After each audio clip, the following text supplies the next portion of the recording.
change the slide, or this is just some overall pictures. We'll go through these fairly quickly. This is what I'm talking about with the shrubbery.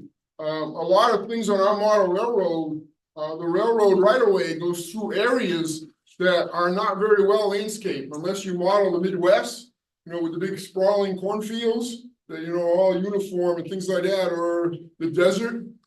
You know, you got a lot of sand or rocks or stuff like that. If you're anywhere around here, or the eastern half of the United States, I would say, you get a lot of like wild looking stuff. And it's kind of interesting when you drive down the road, you're trying to pay attention to where you're driving, but you look on the side of the road, different kinds of season. It's amazing how many layers of stuff you get. And that's why it looks so natural. I'm used to, you know, coloring rocks, and the more colors makes it look more realistic. You have the same effect with shrubbery and things like that when you're doing your layout. You know, if you get too much of the same kind of color, it doesn't look so good. You put layers and different heights and everything else, it looks much more realistic. I'm going to show you some before and after pictures. We'll go through these fairly quickly. This is kind of overhead, give you an idea of what kind of effect I was going after. Okay, the next slide.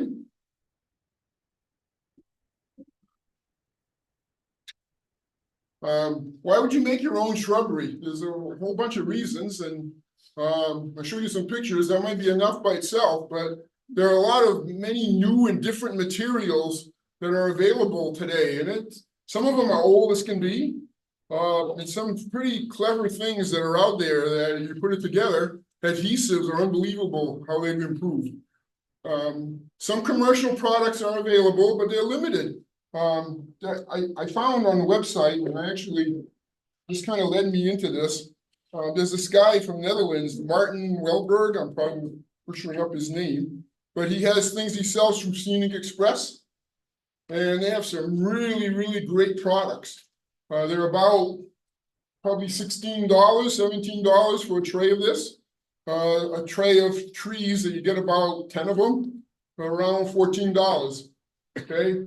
And he shows you, he got a lot of YouTube videos. He's a really, really neat guy. You can watch some of these things, how to plant this stuff, how to color rocks. He does all kinds of neat stuff. But the other problem was trying to buy these. Most of them are out of stock. When you try to get these, I bought a bunch of them for the museum, but then I went back and they didn't have the same colors anymore. Nothing was available. So I said, well, there's got to be another way to do this. So I can start passing some of this around and just put it back on the table. Those are the commercial ones. I'm not going to concentrate too much on that other than for you to look at them.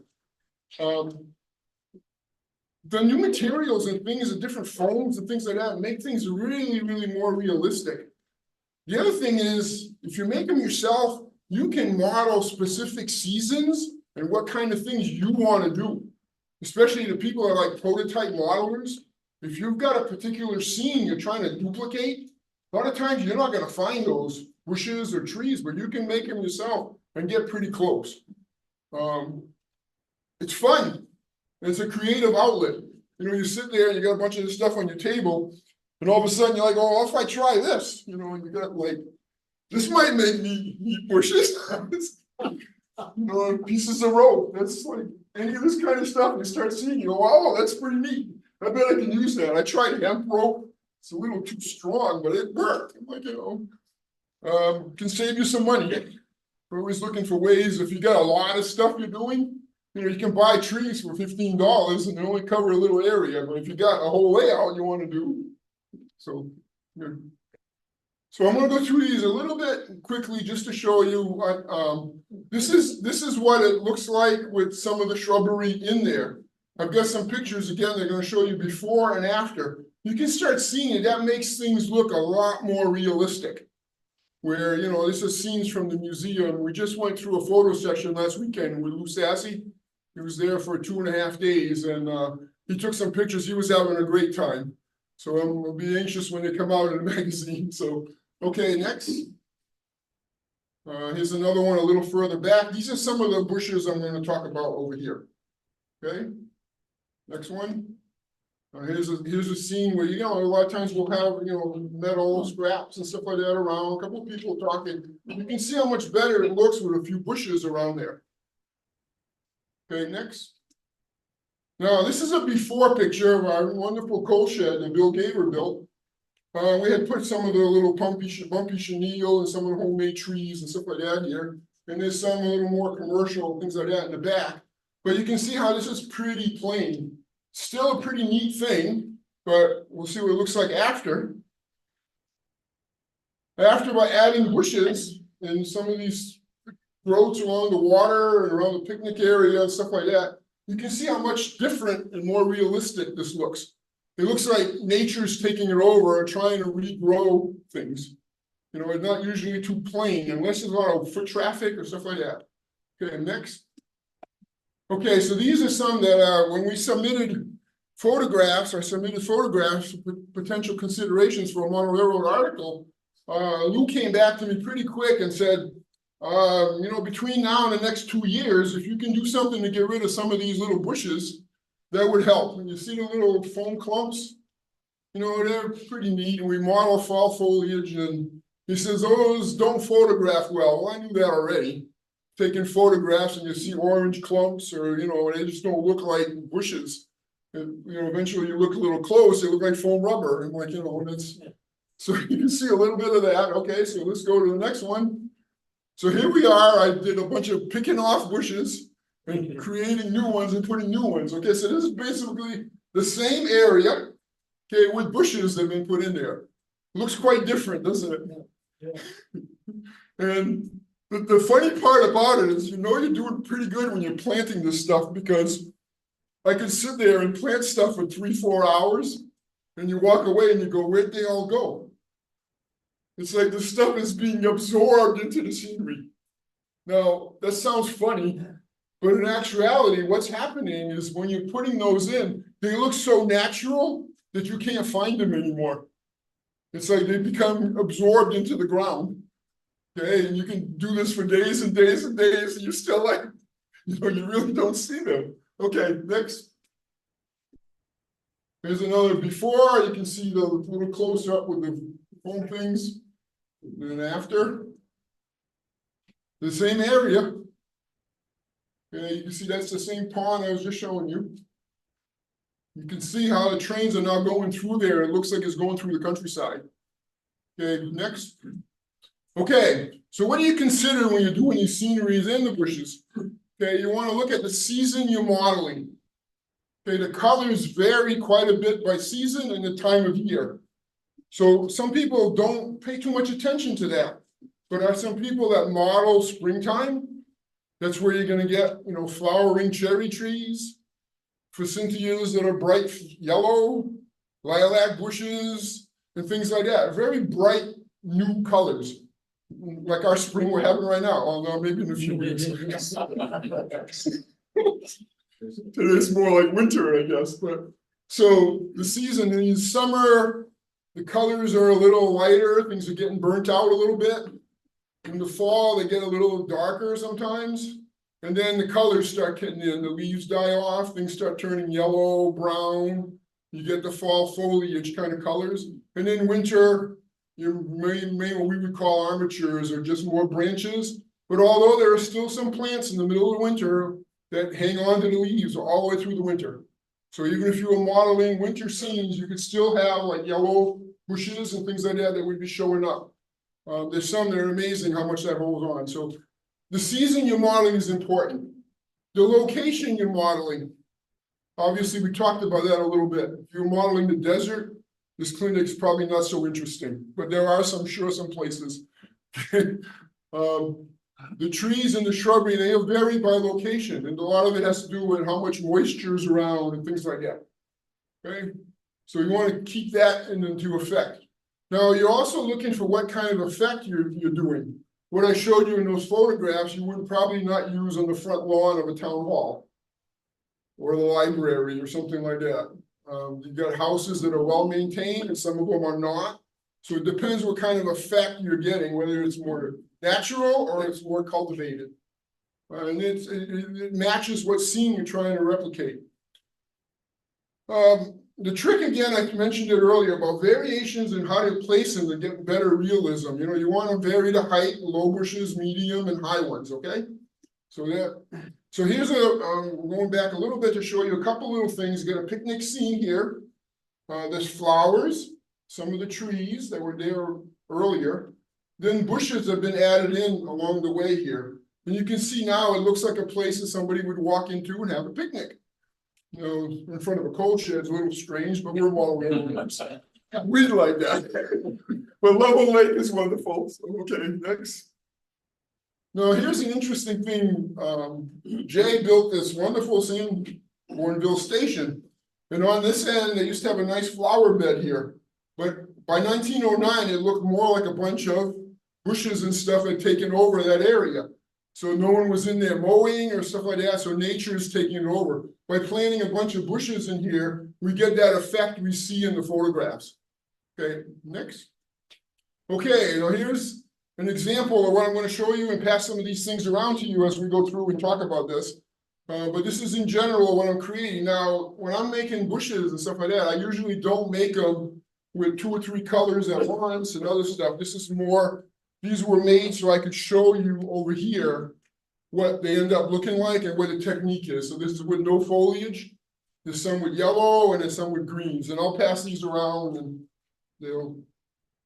I'll pass a bunch of stuff around as we go through this. So I'm gonna put these over here, keep this organized a little bit. Okay, next. Now here's what you need to make the bushes. A little bit funny.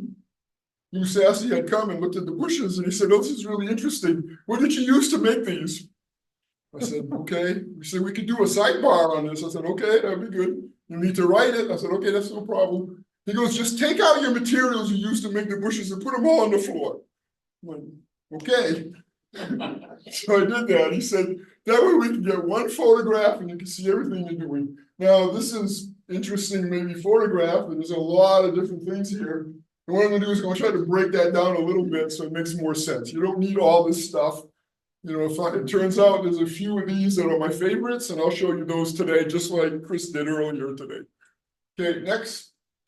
Okay, materials, adhesives and glues are probably the most important thing. There's other stuff, but this is pretty important. Now, this is where a little bit of experimentation comes in. You know how we all use craft paints, and so I really like this one, I don't like this one. You know, different manufacturers, different brands, the same kind of thing over here. If you're doing static grass, this is supposed to be what you use, the Knox grass glue. Okay, it's about $16, $17 a bottle. It's a small container. Okay, well, it turns out, and I saw that some of the stuff, and the hint of it was PVA glue is pretty much exactly the same as that stuff. And you can buy PVA glue at like Blick Art Supply. And I bought the one made in Holyoke, Massachusetts, which is used for bookbinding. Martin, he talks about any kind of glue will work as long as it stays open for a while, stays tacky is what that means. You don't want it to skin over right away. You know, by the time you turn around, if it's skinned over, it won't work. I figured bookbinding glue was probably the best there was because it takes a long time to spread all the glue and put the pages and everything. That stuff's been my go-to cement now for most of what I end up doing here, okay? Elmer's tacky glue. You notice there's 3 different ones. I've been buying this stuff at different craft stores and, you know, Walmart and all kinds of other places. And I suddenly discovered that the one coming home with the other ones, like quick glue and all-purpose glue, they're not nowhere the same as tacky glue, okay? So my favorite on here is this Elmer's tacky glue. And there's a place around has it out of stock. I may be ordering some more because I'm starting to get low on the thing. But this turned out to be much better. This is commonly used by all of us. Aleene's, tacky and quick dry. I found for some reason that this Elmer's tacky glue seemed to work better than the other ones for what I was doing. It's just, I'm sure it's a composition or whatever they're putting into it. If you're dealing with water. And Rich, I mean, was that the flow or the openness or? To see how quickly stuff sticks to it. You know, when you put things on it or when I'm planting bushes, and I'll try to show you a little of that. When you plant a bush, you put this on it, you press it down with your tweezers, getting a little ahead of myself here, but you push it down with your tweezers, this sticks. You use the general purpose or the quick dry, you can sit there and you're like pushing and you lifts up. It just doesn't stick as well to the ground, especially if there's already grass down or something. That's what I discovered with that. Did you try that on any vertical surfaces or near vertical surfaces? Well, I'm sure it would work on vertical surfaces. If you got vertical surfaces, I'll talk about that in a minute. This is like, this will stick to anything. We'll get to that in a second. If you're gonna wet stuff down a lot, I like to use this Beacon 3-in-1, but that's a solvent base. It's thinned out with acetone. Okay, and a lot of people use it. The guys that go on YouTube and use it, they use it as well. It is very tacky. It tends to dry a bit and it's stringy.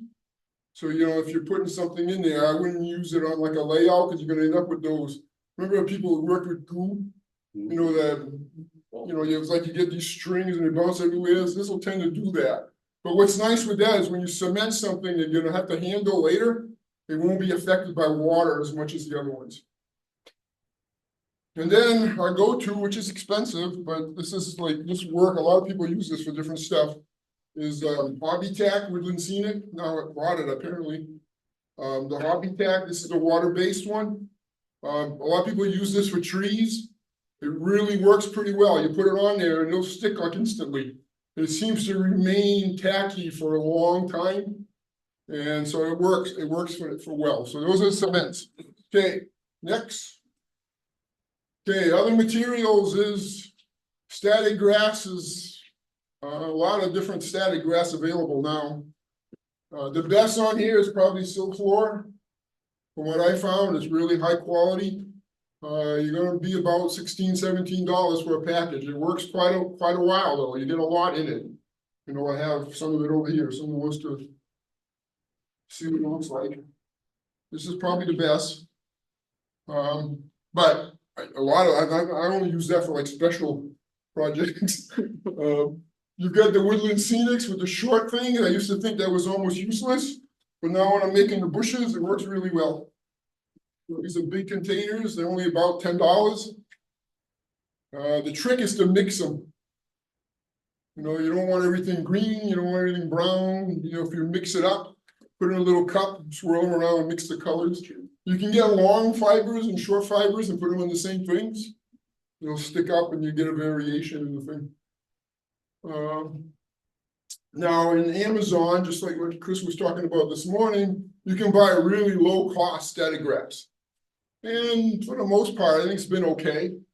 The trick is what you'd pay for one container from like Scenic Express, you can get 5, 6 different little containers, all different kinds of colors. Some of them are pretty close to each other, but I've used that. It works good. Static grass applicators, that you can have a whole discussion about just that. A lot of people buy commercial ones, you know, and they'll go anywhere from $50 to a couple $100 or more for them. We've had several clinics in Seacoast Division and everywhere else on how to make it yourself. You can buy an ion generator if you really want a lot of power and do your own wiring and everything. There's a guy in New York that knew Bill Brown, I forget his name, unfortunately just became an NMRA a few years ago. He was an electrician, he put this massive ion generator thing. It was so strong, he burned his backdrop. He touched the backdrop and it burnt the backdrop. I'm like, his wife came out and said, it looks like a seagull. He goes, okay, it's gonna be a seagull. But so I made it myself. Okay, and while we're here, I'm gonna talk about a little trick. We'll watch the YouTube thing with Martin there in the Netherlands. Most people that make these things, come on, I'll tangle that. Let's sort this out. They don't transport very well, but mine's traveling all the time. Okay, here, get rid of this. Sorry. Okay, let's try it now. I'll put this over here for a second. Okay, what typically you do is you end up modifying this thing. I'm not going to describe how to make this. Usually you get a tea basket. You put one of the wires goes to the tea basket, the other one goes to your ground. And most people put a finishing nail. It conducts, water, white glue's got enough water and stuff in it, conducts electricity. You stick it on a finishing nail, put a bunch of static grass, push the button and go around, touch it, all of that. But you cover that whole area. Now, the finishing nail is okay, but what happens is you tend to be very uniform when you do that. So by putting an awl or a pick or a pin or whatever in here, what you can do is you can now put your static grass with the PBA, put a puddle of it, and you just dab it in different places. So you don't get this uniform sheet of static grass. You just dab it in different places. And by using the probe, you can stick the probe in the puddle and put the static grass in different places. So you end up with little patches of static grass, which makes it look a lot more realistic. Okay. Now, when I was doing that, especially on my home layout, it was underneath bridges and underneath trees. And I didn't want to knock everything out of place and replace everything. So I saw on a YouTube video, and I didn't describe it. I just saw a picture that somebody had a little applicator. I go, where did they do that? So all of a sudden it occurred, I just broke it. So I told you stuff don't transport too well. But by using a pill bottle and a little screen, okay, the screen's normally cemented in here. Okay, you put your static grass in here.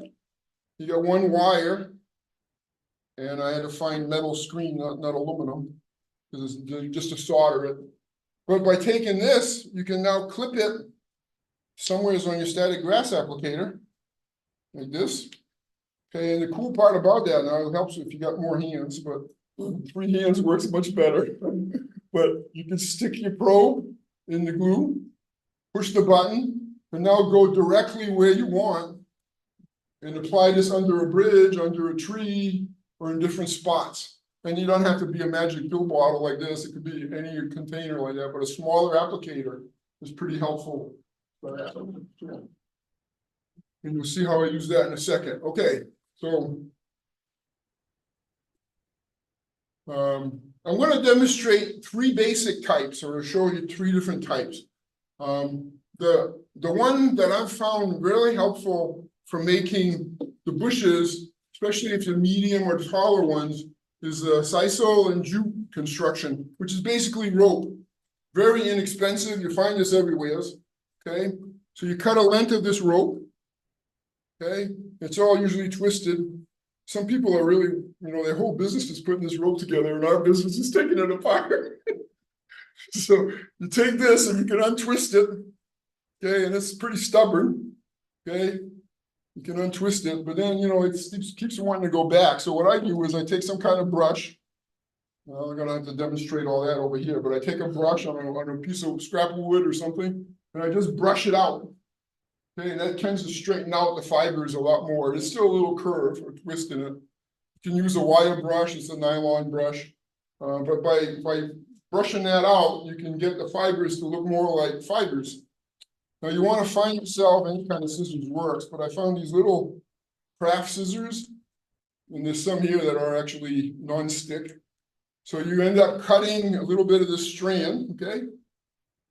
Cut a little bit like that. So you end up, and you're going to want to create those and stick those into when you're making the trees, okay?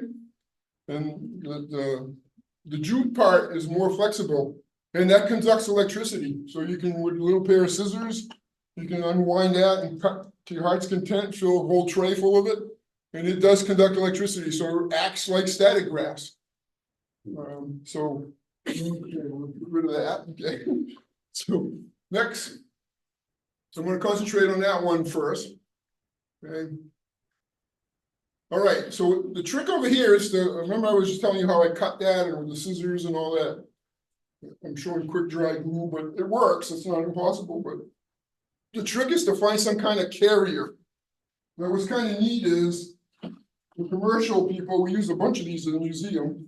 So at first, I just used the carriers that were empty. And I thought it was paper, but it's plastic. Okay. So now if you don't have these things, they also made very handy boxes to bring them here. If you don't have those things, you can actually just take styrene. Okay, and I painted it just to make it look, in case some of it came out, it looked more realistic for this presentation. So you can use styrene 20, would sure work, just a little thicker. Aluminum works good. Go to like a dollar store and they got all these aluminum cake pans or things like that. If you use the aluminum naturally will conduct electricity. So you don't have to keep putting your probe, you just put your clip on the corner of the aluminum and you can put that on there. We'll talk a little bit about that later on. You can also use just plastic. plastic bag tied to a thing or a plastic sleeve on a cardboard holder. So any of those things, I call those carriers, but it is the place you're gonna work and you're gonna stick your things to it. These over here are kind of cool. I started buying these, they're pretty good, and then, see, these are the plastic tray from ice cream cakes. You know, Good Humor or something makes these little holiday cakes. So I've been buying them just for the trays. I'm exaggerating, I also like it. What's going on now? It's more than just a tray going on. Taken up to the So museum. anyways, the little trays are kind of handy because they trap your stuff, and then when you're done, I just trimmed them so they fit inside there. Okay, so what you end up doing is you put spots of glue. And again, any of the glues we were talking about would end up working. This one, a little tackier is better. So you stick those fibers into this glue. Okay, that's the main trunks of the bushes, if you think about it. So I've got one in process here. I should have two of them. Went away. Yeah, there's two of them right here. Okay, these are in process ones that I'm going to use to talk about, but I'll pass them along as well when you look at them. So you can see the various stages where you put those vertical pieces in there. Okay, next. Okay, and then the second part is using the juke thing. And now you can use a whole variety of things over here. Sometimes I'll just brush the glue across the stems or the trunks. I also found that using. You don't spray paint the, Not yet, nope, we're getting there. okay. The next thing you do over here is like I said, I've been experimenting with this. And ironically, out of everything I've tried, I don't think anything I would say was an utter disaster. One way or another, it all resulted in something that was useful. Okay, some look better than others, but you know, there were, so what I'm doing here is the easiest way for me to do it, this one here, what I use especially with this slide, is you get the scenic cement. Some people use that in a sprayer. So I put the scenic cement, put the nozzle on there and sprayed this with the scenic cement on it. Okay, then after I did that, I put some of the chopped up jute in the basket. You get it made it ahead of time, you put it in little containers. So you take that and I can show you what that looks like. Here's some right here, okay? It's probably a little coarser than what I'm using here, but. So then what you do is you use your static grass applicator and everything's wet. So it conducts electricity. That's the advantage of that spray. And then you sprinkle it over the top with the static applicator on. What happens is all the little fibers stick to that trunk because of the glue that's there, and the static is working on them. So some are trying to stand up, they're going in different directions. So then you let that dry. Okay, next. Okay, so here's a little close-up of what that looks like. There's a lot of little fibers all over the place and all that. Okay, so after it's all dry, then you come to paint. Okay, next. Okay, and it looks like I painted this one. I'm going to talk about the paint in a second, but so what the paint does is you can just use, I use camouflage paint. Rust-Oleum has some, Krylon I like Krylon. They have like earth brown and khaki. I also use those same paints to do the rails, as you remember, if some of you have seen my previous clinics on that. So by using that, you don't want to spray it completely. You know, we're not looking for perfect coverage here because some of those natural fiber colors are okay under it. But by getting a lighter spray on it, it does a couple things. It improves the color of it, but it also rebinds the stuff that was on there. So the paint is kind of adhering the fibers to the other one. So it makes it a little more solid bush. Okay, next. Okay, so now this is what they end up looking like in process. Now I probably have some of these I can send around. We can see I'm going to send it already. Okay. I'll send some of these over here while we're talking. Okay, so here's some lower and these are little higher bushes, but I'll send them around. Catch you up on you. You send them one at a time if you want. So over here, you can see how they've been painted different colors. And there's a couple things you can see over here. I'm going to start putting the foliage, and I'll talk about that in the next slide. But by putting different colors, you want to try to get a color that complements what you're doing for your bush. You know what I mean? Like some stuff might look crazy, like putting orange foliage on a bright green bush would probably not look too good. You know, that kind of a thing. So we're modeling fall at the museum, so a lot of the fall colors are a little more useful for that. So you'll notice, I think I'm gonna show that again in a second, but see how it's all clumpy here? Remember that, I'm gonna show it in a minute. Okay, go. Okay, so the foliage material, a lot of different things you can use over here. The same kind of stuff you use to make a tree is useful for this as well.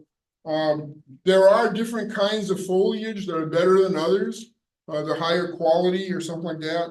I find for the bushes that a little bit finer is better. Not so much the coarse stuff. We want to get away from the foam rubber sticking to the branch again.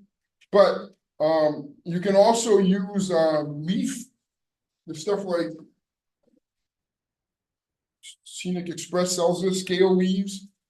Especially if you model larger scales or whatever, they come out really good. The ones I'm passing around get some of that stuff in there. So a lot of things work here. You've got, you can still get this stuff. I know you get the 4D from England. It's expensive, but it's really nice foam to make trees. They use it for architectural models. Years ago, I had bought this AMSI stuff to make trees. It's really good quality. They got all kinds of colors. They use it to make architectural models. So when they got like a whole variety of colors, and again, watch your seasons. The other thing is they sell is, it's kind of funny. We used to use this all the time when I was a kid. I made my own for years. Regular like sawdust, you dye it. Well, they sell this stuff. Scenic Express sells it. NOC has it. It's called cellulose. Wood fiber is what it is.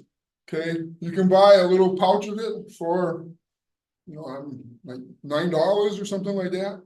Or if you're lucky, you know, like I got an example over here. I was cutting up some mahogany for my canoe. I'm like, man, this looks just like fall leaves. It's absolutely amazing. Looks like fall leaves, just like what you buy. I'm gonna send that around. Don't spill it. I don't want sawdust all over the floor. And besides, I don't have any more of this wood. I don't want to lose it. How is cheap?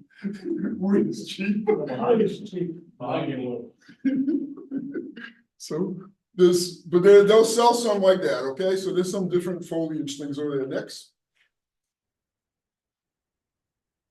Okay, now I'm gonna, the thing I was trying to show you earlier, when you're putting the foliage on there, after you've got the armatures all dry, you put your glue and you can either brush it on. A lot of times what I'll do is I'll put glue, you know, either on, you know, I think these are almost disposable. They're so inexpensive in the dollar store.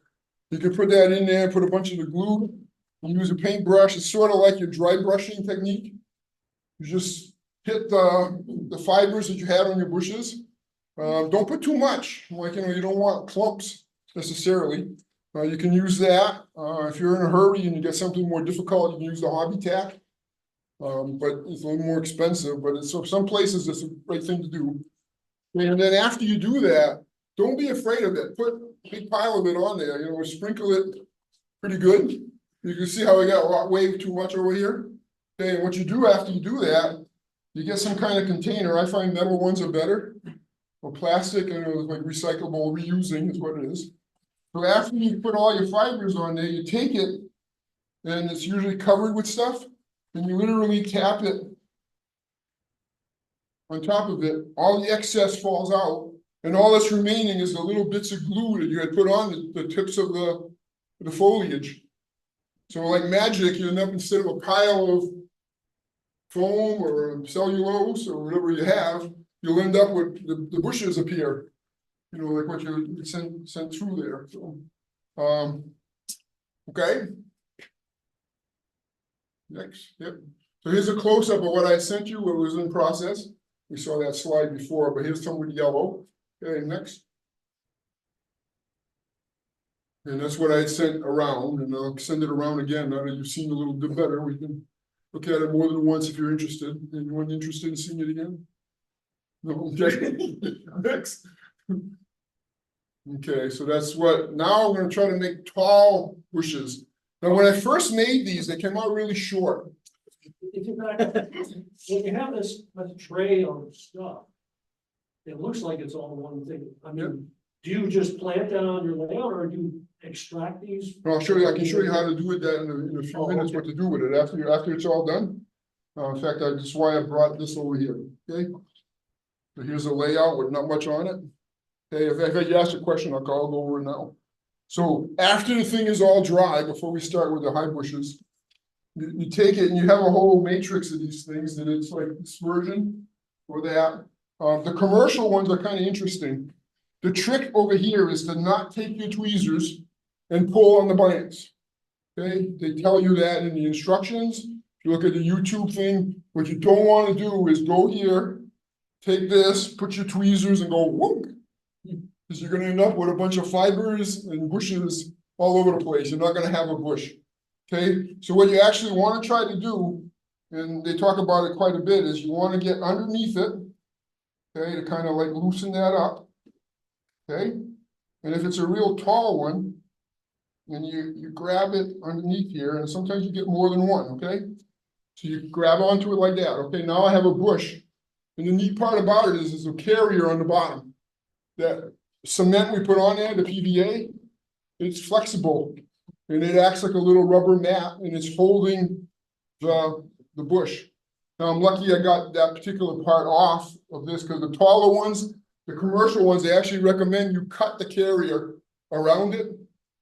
And trim as close as you can, and you put your glue under there, and then you can plant it that way. But you definitely don't want to pull up on the top of any of these things, they're just way too fragile. So what you do is, it looks a little hairy. So what I do is I grab my little scissors and just trim off what doesn't look right. Sounds like a cartoon or a joke, right? How you carve a bear, get rid of everything that don't look like a bear. So it's the same with this, you just get rid of whatever you don't think, looks correct, okay? So it looks a little bit.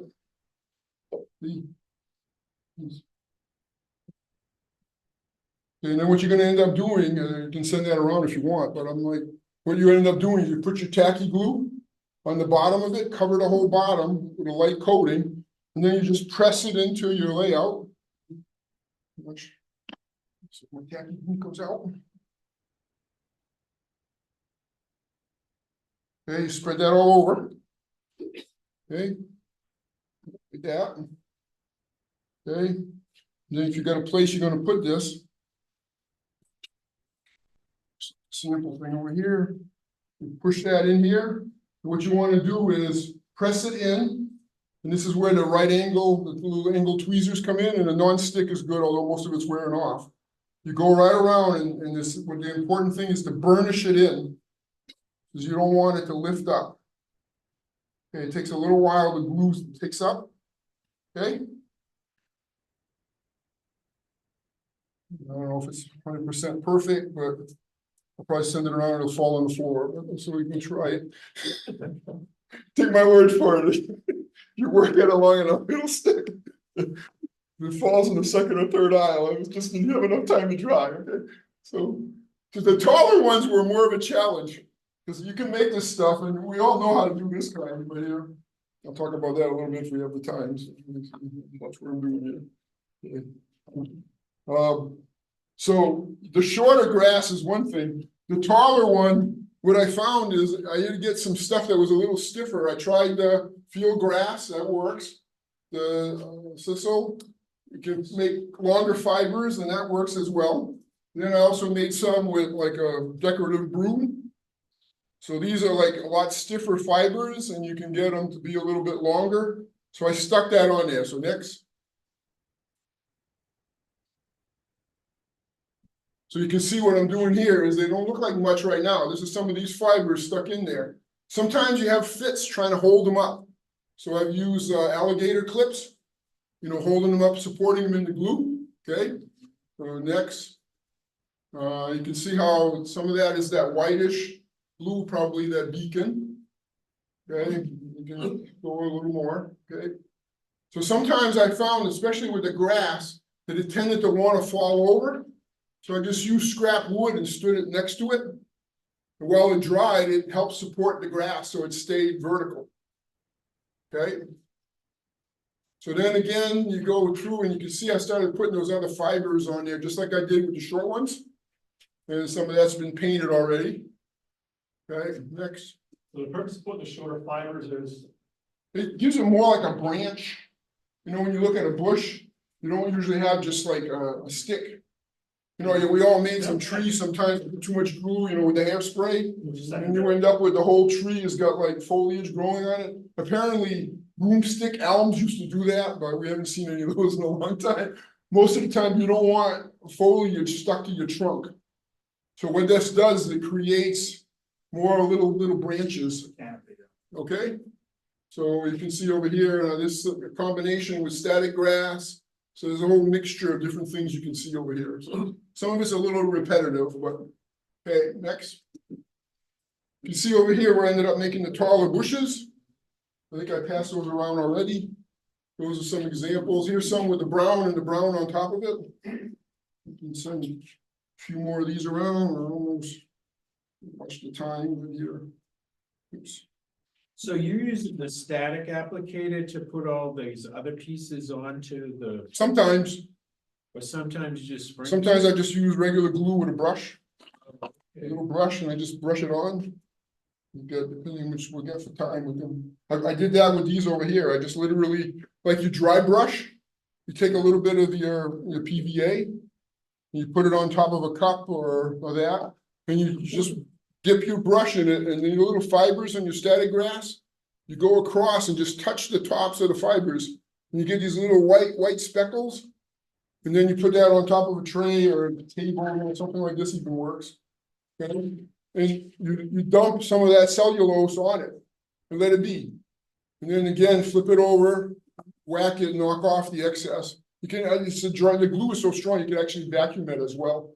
The nice thing about that is it looks like you used a lot of material, but at the end of the day, you've reclaimed all of it. Yeah. As long as you don't get it contaminated, you can, reclaim it and use it over and over again. So a little bit goes a long ways, doing that. So. Rich, have you tried spray adhesive from the side? From the side, no. Or is that just too? Well, I much? don't want to glue everything up. Yeah. Spray adhesive is like the 77 and all that. You spray that, you'll end up sticking everything and it like never dries and it's good. I'm like, but over here, I like it better. It's more comfortable when you're actually putting the glue on yourself. after it's all dried, would you ever put hairspray on like they do with trees? No. So that's. That's right. stays So here's it. Pretty strong. Okay, next. So again, this is a spray paint we talked about earlier. Okay. Here's some nice bright colors that I ended up finding. I actually saw that. It's William Scenics, I think, or JTT. I saw it at Hobby Lobby. I was walking by. So low bush material. That's the ones I've made before. I'm almost done. The low bush materials are the ones that are more typical of the static grass. So here you put a matrix of spots, and you put the static grass on top. Let it dry. Next. You can see there's different colors. I was trying to show different ways. So these will be more for my summer layout. Those are more for the museum fall colors. Okay, next. So you can see over here, and I'm just showing, it's interesting because I showed you this stuff. And they sell in low, medium, high. I wanted to see if I could end up duplicating that, which is what I just sent around. And by putting an entire layer of PVA on a carrier, just with this kind of brush, spread that all around, okay? And you put the static grass on it, you end up with a nice, even coat, when you send it around, of the static grass. So that's gonna be the kind that you can tear out and cut little pieces and put them in your layout after you're done. Okay, next. Rich, on that picture, I mean, it looked like what's going around, you also then put a layer of. Yep. Of something finer. Yep. Was that the AMSI? No, No? the two I'm using over here Yeah, are actually just been old sawdust I had. oh, yes, okay, Yep, you can see, great. I sent a brown one around, here's a dyed green one, you can open the cap if you want. But, so what I did is I just to show you, I did some with dyed green sawdust that I made when I was a teenager. I think I've had this forever, I was gonna throw it away, but I'm like, it turns out Worked out fine, so I put that all over the top again with, this time I just dry brushed the glue. Okay, I say dry brush, it's not really dry, you just put a little layer, but you're not putting blobs of glue inside the fibers, you're just putting them on the surface. Okay, and then you dump that stuff on top, let it dry a little bit, don't even have to dry very long, dump it out. And in this corner, I added yellow flowers, which we're gonna talk about in the next slide. So that's just static grass, that's two different colors of the sawdust. And then these are taller bushes that I brought to demonstrate in practice, okay, go. So you can see that's just with the static grass. And so this is where I told you I added a bunch of it afterwards. And then it only sticks where the glue is. Okay, next. You see the pan, okay. Now over here, I'm gonna add some flowers. Now, Woodland Scenics has had little packets of flower stuff in some of their kits for years. It's really, really fine. It's good for N scale people. The Woodland Scenic one that they sell in those landscaping kits, it's super, super fine, almost like pollen. Okay, but I think for the smaller scales, it'd be better. But you can go around and you find every color under the sun if you want. Okay. And then, you know, here's some with just flowers. I'll send this whole box around. Who makes the color? Some of those I got from Hungary, and some of them I got from Scenic Express. There's a guy in Hungary that makes kind of cool little laser cut stuff, and he sells flowers as well, but. Okay, so next adding the flowers, okay, next. You can see by touching the bushes, remember how we go layer by layer? We added the fibers and the foliage, the green stuff, then you added the flowers on top. Now you want to again complement. Now that's where you want to think about what are you making models of. So here's a lilac bush that I sent around earlier. So you're just putting that, putting some of the purple. You can see over there, that's how you get the flowers, just another layer. Next. And a close up of it. And then here's some rose bushes that I made. These are actually little clumps of static grass that are glued together already, but you can make them yourself. Next. And here's I'm showing you that carrier that you can make them on there. It gives it really flexible, so it's easy to peel your flowers off, okay? And a couple more examples of static grass. Okay, so this is the back to that scene I was showing you. These are some of the flowers, some of those bushes, some of the commercial stuff up here.